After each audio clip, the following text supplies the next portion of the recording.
welcome again to Sacktown Talks. Today we have one of our favorite guests joining us again today, Mike Gatto, former Assemblyman from 2010 to 2016, joining us today. Mike, how's it going? Thanks for joining us. It's going well. It's great to be here. Yeah, I know you had a burst pipe this morning, so I did, but the show must go on. Exactly. A true professional. So, Mike, as you know, here we are in August, coming up to the end of session, and wanted to talk to you about kind of your memories and experiences, kind of end of session hijinks. So, it seems like everyone always has a great idea after the deadlines have already passed. Like right now during this month of, people are off back home, lobbyists, special interests, members come up with these great ideas. Yet, all the deadlines have passed, all the committees have been heard, and, you get this 30-day crunch where, people try to do, gut and amends and things like that. So kind of want to go over that with you and talk about that and kind of some of your experiences and memories in dealing with these. Sure. So I'll give you both sides of the gut and amend debate, right? So the one side says that, these are totally improper. The rules apply and the rules provide for a committee process that provides for a public vetting of a bill and a thorough vetting of an idea, and that these rules date back centuries and that the legislature must follow them. And, when someone then does something after the fact, it tends to show that those rules don't apply or don't apply to the party in power. And for those reasons, there used to be even rules that applied to get amends. There used to be a germaneness requirement, as you know. It had to be, something that was done typically in the same code area. So you couldn't take a bill that had to do with utilities and make it about criminal justice or vice versa. And they were very, very rarely allowed. And the people who hate gut amends, they decry that all of this has changed and that it's a horrible abuse of the process. To that, a lot of the politicians, myself included, sometimes counter and say that, a gut amend is something that has a role in the legislative process. And I'll tell you why. My friends on local city councils, they have a sort of an ongoing legislative process. There is no legislative calendar. Right. So if something happens in that city, they're nimble enough to react to it. Let's say a city faces a wildfire and they need to tweak an ordinance that provides certain steps for recovery or certain steps for suing the utility or something. They can do that in the middle of July, and they can order the city attorney to draft that ordinance, in late July, and they can pass it in August. The legislature does not have that type of nimbleness. And some have argued, myself included, that in the modern world, having some degree of flexibility makes sense. I can tell you that California's problems don't take a break just because it's the summer and just because we're late in the legislative year. So I think the gut and amend process does have a role in the legislature today. Yeah, and just kind of, I guess, go back. Let's examine the process. So the deadlines have passed. All committees have been heard. We're coming up to Appropriations time.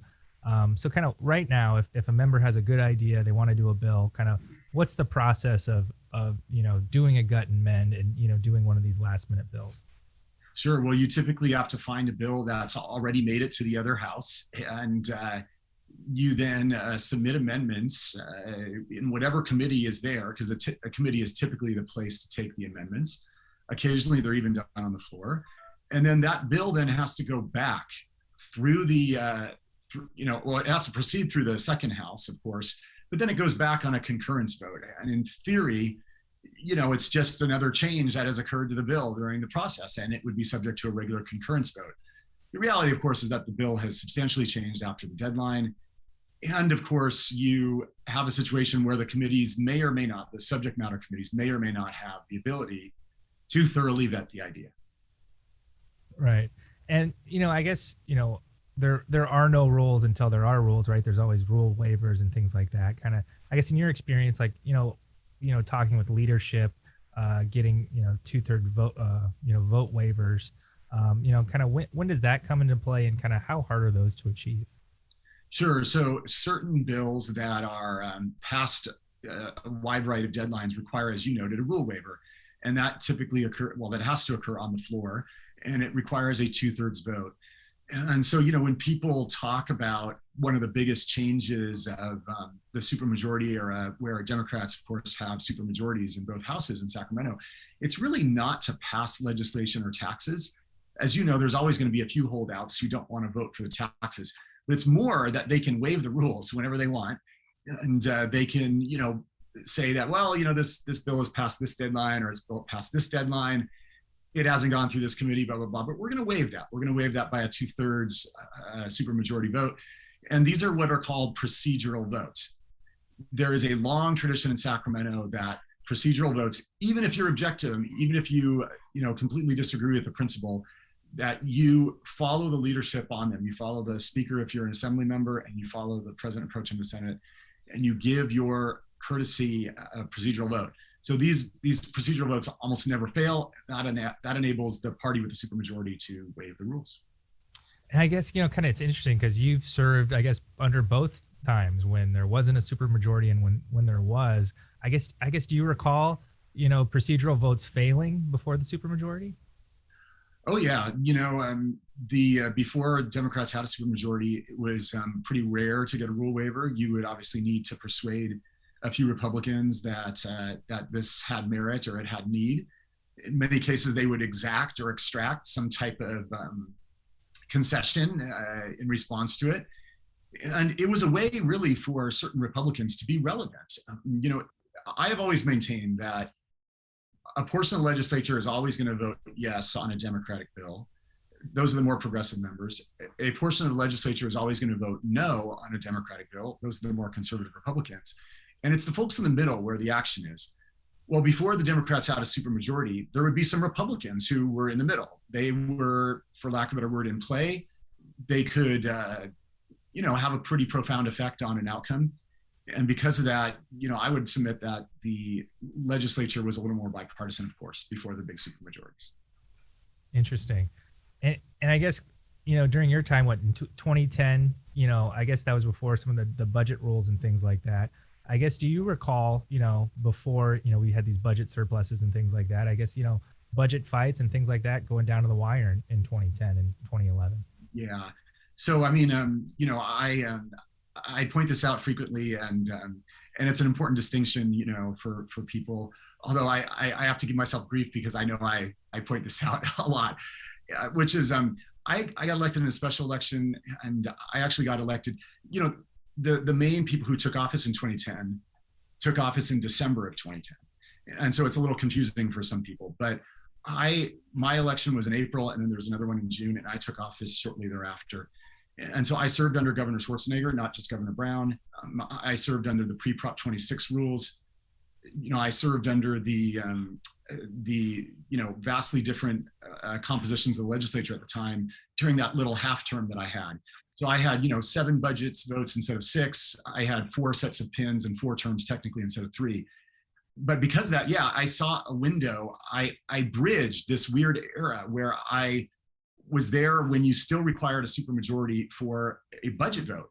And look, I sound like an old timer now, talking about the old days, but in my first couple of years up there, we slept in the legislative chamber, and Tom Amiano gave his famous joke, his famous remark about, something about the last time he had slept with so many guys was, back in the 70s or something, and some, whatever. But yeah, I mean, it was very different before the reforms that made the budget a simple majority vote. Because at the time, unless you had a supermajority Democrats, which had last happened, I think, at Watergate, you needed the 2 parties to come together and agree on something. And so what is now a 3-party deal, the leaders of both houses and the governor, was then a 5-party deal. And so it was a vastly different era at the time. Right. And I guess, in kind of bridging the time span that you've been there, like how did end of session change when all of a sudden the budget was taken care of months beforehand, and it was just purely policy bills coming in at the end? Yeah, so I mean, end of session, of course, has changed a great deal with the budget being different. But end of session, as you know, Jarrett, has always been end of session. There's always shenanigans. There's always pettiness. It might come as a shock to your viewers that politics is petty. And there are petty people in politics. And end of session, you always have the drama. You have, the House versus Senate drama, the Assembly versus Senate drama, right, where, people feel in one house that a certain house is messing with their bills and they haven't gotten fair, hearings and such. You have member on member drama. In many cases, you have a powerful committee chairperson. in one house who the members feel like have not treated them right in another house. And those things always come to a head at the end of session. At the end of session, people are tired. They are being pestered in every direction. And the bills are consequential. This is where the ideas that have been formed all year, now you got to do an up or down vote. What I would always tell people, though, is that, every end of session, we would see it. You would see a situation where an assembly member would huddle with other assembly members and say, hey, Senator so-and-so, chairperson so-and-so, really messed with my bill and gave me an unfair blah, blah, blah. And then you'd say, well, what was the bill about? And then it would be something really stupid, actually. And you'd kind of laugh. But they'd say, oh, that chair didn't give me a fair hearing. And so let's mess with his or her bills. And you know what? I can tell you that almost never amounted to anything. The idea that, let's say a chairperson really did even mess with an assembly member's bill, but then that chairperson has a bill coming to the other house that has to do with providing kids, better dental care. Do you really want to mess with that bill? Do you really want to make that a lesson for that senator? It happened, there would often be these sort of manifestations of protests and manifestations of, someone being very upset, but they almost never amounted to something. And so my attitude was always like, they're not worth it. Yeah, that's interesting. I guess, we have it from our perspective, watching it or, kind of being there in the hallways. But, what's it like on the floor, during those, final week where you guys are there late every night? Some people are partying a little bit, maybe, things get tense or heated on the floor. Kind of, what are some of your memories of that last week in session, kind of, going through the grind and dealing with the men? The end of session, I have nothing but mostly fond memories for. It really is the time of the year where lawmakers do what they got elected to do, which is to legislate. You are making your final manifestations of your support or your opposition to all of the wonderful ideas that have been proposed over the course of the year. And you're doing it on behalf of the district that elected you. And so I found it very exciting and very pure and very, this is sort of like what we were there to do. But as you noted, it is a chaotic, process that, obviously people have compared to sausage making, where, you'll have a debate where, again, pre-COVID, maybe half of the members are not really listening. They're off the floor. They're in the other house trying to wrestle up votes for one of their bills, and they maybe don't sit on the key policy committees that vetted that bill over the year. And so, yeah, there is a very sausagey component to it. And some members, as you note, have been staying out late or, perhaps doing some other things. And, it is always a very, very chaotic time. One of the, members have different ways of dealing with tension. One of the things that I would do, and I would do this with some of the members of the Republican caucus, is we would make up false cards of lobbyists that did not exist, and write a note and go to the sergeants in the lobby and pass it to those members, and it would say, like, urgent request from Jim Smith, the lobbyist of the Greater Modesto Car Dealership Tire Association.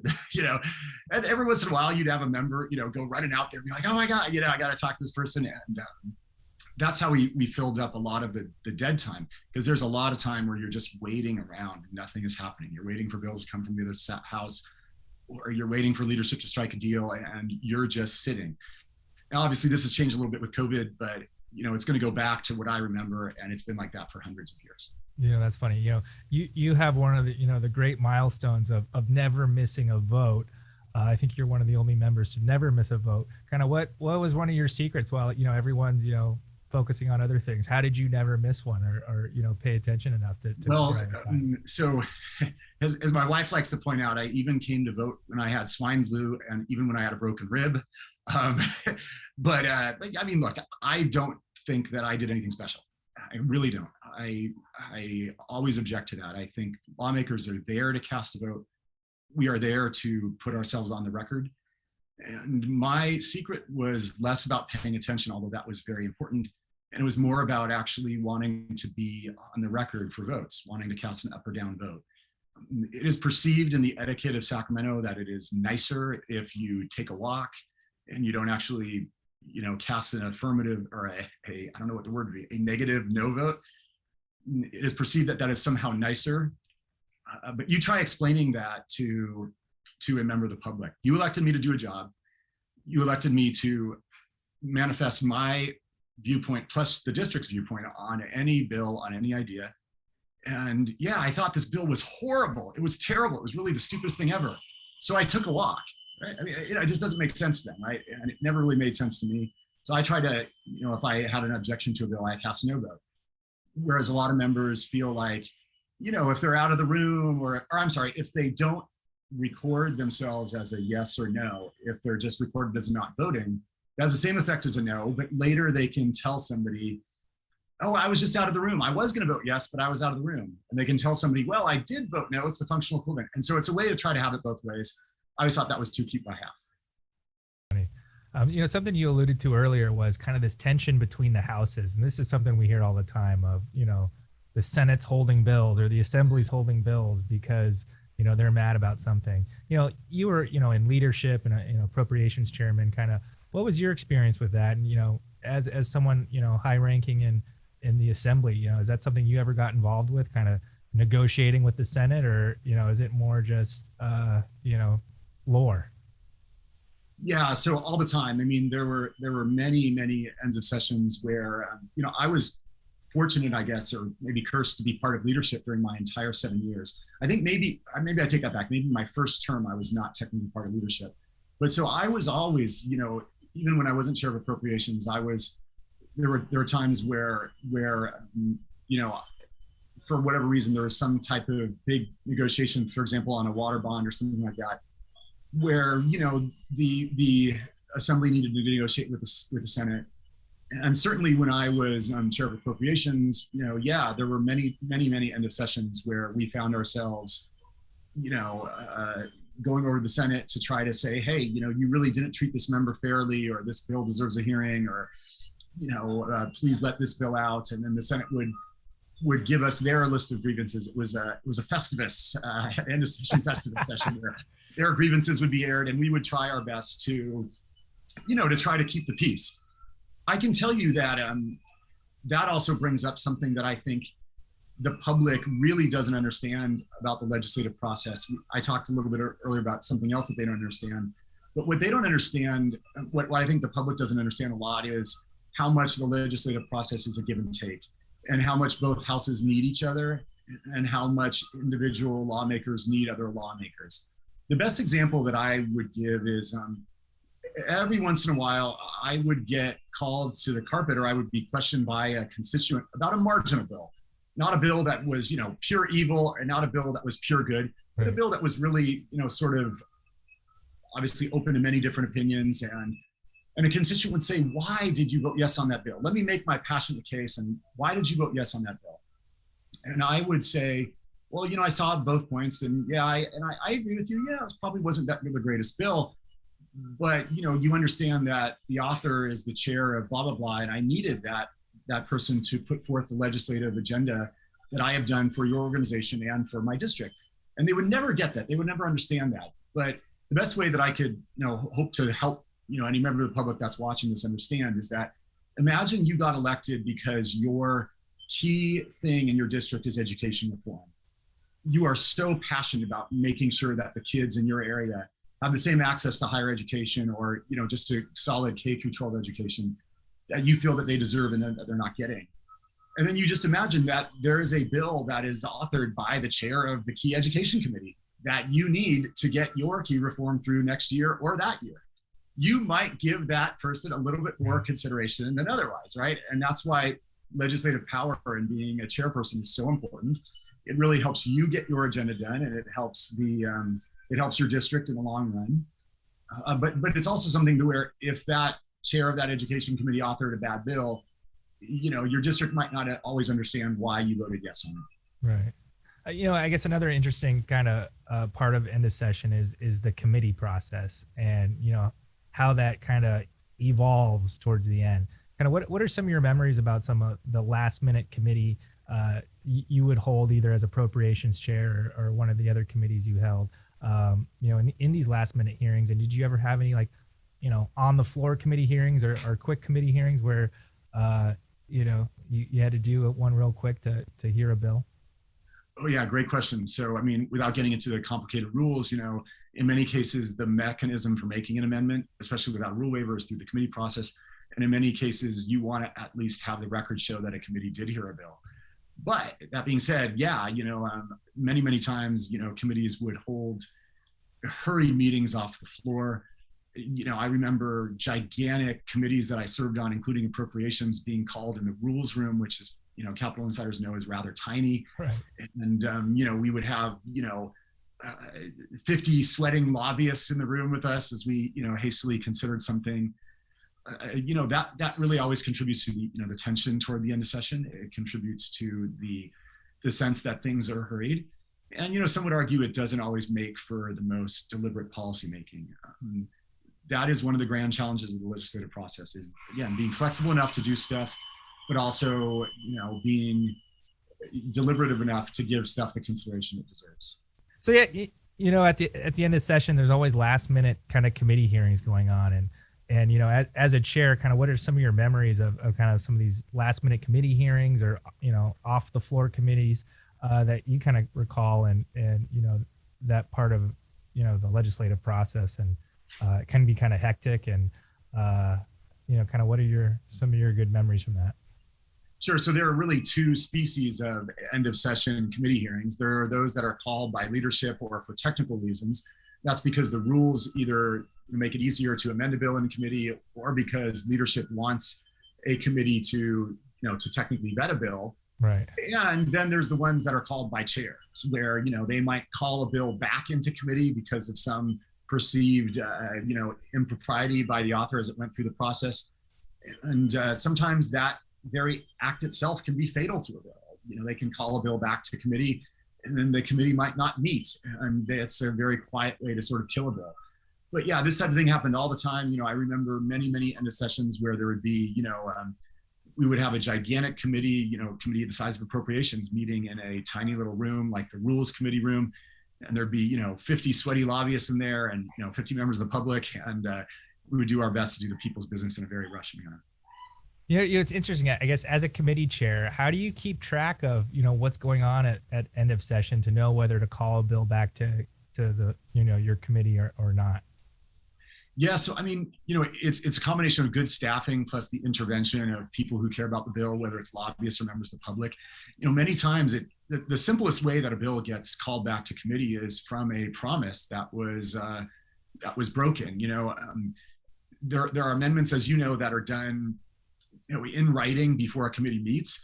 And then there are sort of, ad hoc amendments that are taken that day. You might have a member of a committee pipe up and say, Mr. Gatto, I will vote for this bill if you tweak this little clause here having to do with, the background check on blah, blah, blah, right? And then the member presenting the bill will promise on the microphone, yes, I will make this amendment in the next committee. Right. And sometimes that does not occur. And so in those cases, the committee chair will often call that bill back to committee. It does need the blessing of leadership to do that because it is a floor vote that occurs. Different speakers at different times have been, sometimes a little hesitant to do that at the end of session because they feel like, the drama is already pretty thick and the tension's out there. Why are we going to do this again? Why am I going to make it look like the floor is calling the bill back to committee? But other leaders have said, look, it's the committee chairperson's prerogative and we're going to respect that.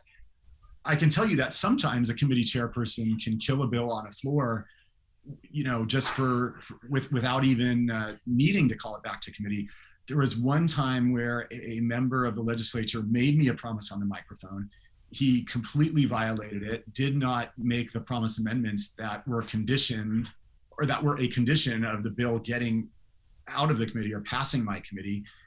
And so I got up on the last day of session and when the bill was presented on the floor, and I had never in my 7-year tenure spoken against a fellow Democratic Assembly member's bill on the floor.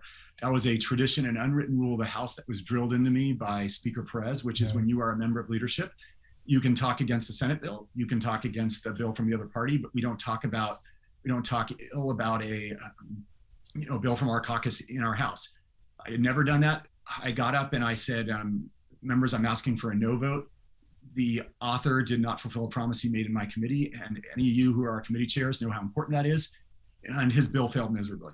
And so, the committee chairs, they've got hard powers and soft powers, and a lot of them, I think it's important for them to make sure that they enforce those. Right.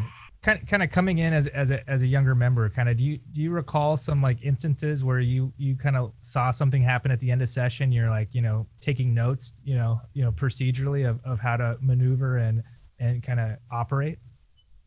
Yeah. Procedure is, if you understand procedure and you're the one or maybe 5 members who pays attention to procedure can be a very, very good friend of yours at the end of session. There were a couple times where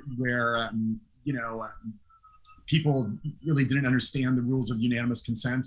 There's a lot that the House, that either House of the Legislature can do by unanimous consent, and the presiding officer will say, by unanimous consent, we do blah blah blah without objection. And then if you're a member, you can just say, I object, right? And then consent is not unanimous. There was one time toward the end of session where I was presiding, and there was a member of the legislature who was going to pull a pretty, kind of crappy stunt, we thought, and had called reporters to the chamber to do it. And she had this big, complicated prop that she wanted to hold up like they do on the floor of Congress. And she said, I want permission to use a prop. And I said, denied. And she's like, oh my God, you can't do that, blah, blah, blah, blah, blah. And they put it to a vote, blah, blah, blah. And I said, hey, I just want to clarify that, consent to use a prop is done by unanimous consent. And I'm the presiding officer, but I'm still a member of the body, and I don't give my consent. Right. And she was like shocked. And, so, just knowing the rules is so important. And if you know the rules, you can prevail on a lot of things where you otherwise couldn't. As we talked about, earlier in your appropriations podcast, appropriations suspense is coming up. Some bills will get in or out. Is there any chicanery going on with, people trying to avoid appropriations, trying to avoid suspense, where they're amending things kind of at the deadline, at the last minute, trying to kind of get around appropriations? And, is there any, strategy to that, or is that something you ever noticed? Yeah, sure. And look, for viewers, if there's a viewer who's for whatever reason just watching this episode and you haven't had a chance to view the episode where you and I talked about the appropriations process, I highly recommend it. Of course, I'm biased, but you would too. But yeah, look, one of the things that members often do is they will try to cut out any type of cost in a bill that would otherwise go through appropriations, or in some rare cases, they'll try to the committee will cut out the cost, or or the member will do it as a request of the Appropriations Committee, but then they'll somehow try to get it back in later. I always noticed that. My staff noticed it when I was chair of Appropriations, and we would, unceremoniously kill those bills, because I think it's really important. I think most of the state would agree that the legislature has a reputation for spending money a little too much, or too profligately, if that's a word. And so therefore, it's very important that the checks and balances we have on the spending process be observed. And so, yeah, when I was chair, we would always try to kill those bills if anybody tried to do that type of chicanery. Yeah. I guess in the past few years, we've had the 3-day-in-print rule passed. So now basically any amendment or any bill has to sit in print for 3 days. Kind of, what are your observation on how that's changed the end of session and kind of moving forward? Do you think, that's a good change or not? Yeah, so I'm glad you brought that up, because in my experience, the 72-hour rule, or the 3-day-in-print rule, was one of the most significant amendments that occurred during my tenure. And it really is one of the most significant amendments that has occurred to the legislature I'd submit in its history. Before, we would get asked by leadership to vote on bills that were hot off the printer. In many cases, they were not on our online systems at all yet. They were not on the computerized system. They were not on the public websites. No lobbyists had read them, or very few lobbyists had read them. No member of the public had read them, and no lawmakers had read them. And we would be handed something to vote on, and it would still be warm from being copied with the copier.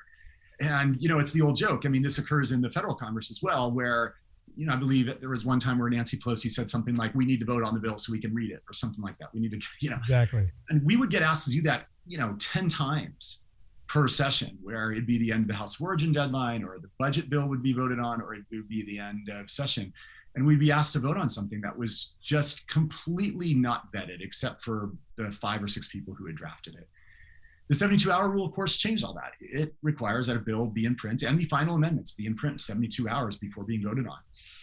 And so these young whippersnappers in the Assembly and the Senate have it great now, because they can take a deep breath and they can know that they're going to cast a vote on things that really at least some people out there have read, and it's up to them to have actually tried to follow the amendments and taken advantage of the 72-hour rule and made sure that they know that we're voting on. There were budget votes that I remember, like AB 109, that to this day I profoundly regret. This was the Jerry Brown realignment that was put in the budget, I want to say in 2010 or 2011, where, I profoundly regret it. We were not given a chance to read it. We were not given much of a chance to reflect on it at all, at least in final form. The concept had been talked about for years, I grant that. But, I thoroughly, the devil's in the details, and I thoroughly regret that vote. And there's a long list of things like that. So it's much better, I think, for open government that we now have a 72-hour rule in effect. Interesting. Are there, I guess, any memorable end of session plays that, you did yourself that you can share with us? Gosh, the ones that really stick out to me are really profound end of session losses. I took I took 2 memorable lumps at the end of session, and maybe we have time to talk about one of them. And that was, during my final year in office, I had been working all year on a proposal to disband the PUC and make it something that make it a variety of different agencies that serve the public better. My theory was that if, people have complaints about their cable company, maybe going through a 3-year legislative process before the PUC was not the best use of their time, but maybe they could call Consumer Affairs, and Consumer Affairs would be more nimble in dealing with things like that. Right. Maybe that the PUC, was having a hard time dealing with wildfires and exploding pipelines and gas leaks and things like that, which, by the way, turned out to be very prescient. I've had many talks with policymakers who have told me that they regret that we did not disband the PUC in 2016. But at the end of session in 2016, the bill, my legislation had still not gone through the Senate for a vote. And frankly, there was a group of senators in conjunction with Governor Jerry Brown who acted to kill the legislation. They acted to run out the clock. That is, a profound regret that I have, that that my team and me were not able to get that through the process. And it's also, something that I think what ended up, history showed was bad for California, because it was only, 1 or 2 years after my proposal that the PUC was roundly criticized for not being nimble enough to deal with wildfires and for not having the specialization to deal with these issues of utility finance and wildfires and bankruptcies. And, so those concerns that were raised in that legislation continue to this day. But that's, look, that is a powerful, it's obviously not applicable in years like this, where this is the first year of a 2-year session, because the clock doesn't really run out on bills. They can become 2-year bills and be considered next year. Right. But the most potent thing about end of session that we haven't talked about is at the end of a 2-year session, that's it. And if you're terming out of office, which I was, it's really it. I mean, it's, you're at the mercy of somebody else bringing up that idea. So, when I think of end of sessions, the thing that immediately comes to mind when you ask me that was just that really painful loss that I took that day. And, look, you live and learn, and you hope somebody else brings up the mantra of reform. For a while, Governor Gavin Newsom was talking with me about bringing up these reforms, but, then he got so busy on other things, the COVID pandemic and other matters. But I think there are a lot of people in the Capitol, including the governor, who profoundly support what I was trying to do in 2016, and who knows who might bring it up in 2021. Right. Well, good. If you have any, I guess, advice in closing for any member or staffer who's, working on an end of session play, kind of, what would you say to them? What's important? Well, the best advice that I got came from a lobbyist by the name of George Miller. And he is, sort of a salty character, a Capitol veteran, a good guy, really funny guy, but just a dry, cutting sense of humor. Right. During the foreclosure crisis, there was a bill that came up and it went through appropriations. I was not the chair at the time. And it was really a bad bill. It was really hastily drafted. You know, as we talked about, there were provisions in it that were really poorly conceived. And the bill failed in appropriations. And then the speaker's staff came in and the speaker himself called some members of appropriations and gently requested that they change their vote. Not that people who had not voted at all come in and vote for it, but actually people who had voted no, he requested that they vote yes. And George was following the bill very closely, and and so were a bunch of us that really wanted to have a good product, a good final product for the people of the state of California. And the bill was passed in the bad form, and all of us were like kind of gathered together, like crying in our soup. Oh my God, this is awful. This is bad policy, blah, blah, blah. And, he said to us, he goes, "It wasn't over with the Germans bombed Pearl Harbor," which I believe is a line from a movie, but obviously, I think it's from Dumb and Dumber, right? Purposely designed for humor and to make people realize that all is not lost. The legislative process is ongoing. It's continual. Very little is final. You might feel that your very important bill died in the end of one session. But if you keep working at it, it can become law. There are absolute examples of this. I mean, look, Gil Cedillo worked on one bill. He introduced the same bill for 11 years, and finally he got what he wanted, right? And so, with tenaciousness and with a good idea, even though it might feel like all is lost, right. Just have a sense of humor about things. Take the example of George Miller to heart, and just relax and take a deep breath and keep putting forth your ideas in the marketplace, and maybe someone else will take them up. We know you got to go, Mike, so thank you so much. Good advice, and good luck with the broken pipe. Always great to be with you, Jarrett. Thank you so much. All right. Thanks, Mike. Thanks for watching Sacktown Talks. Make sure you click the button below and subscribe, and hit that notification bell so you can keep up with all our news and updates. Some are called dreamers.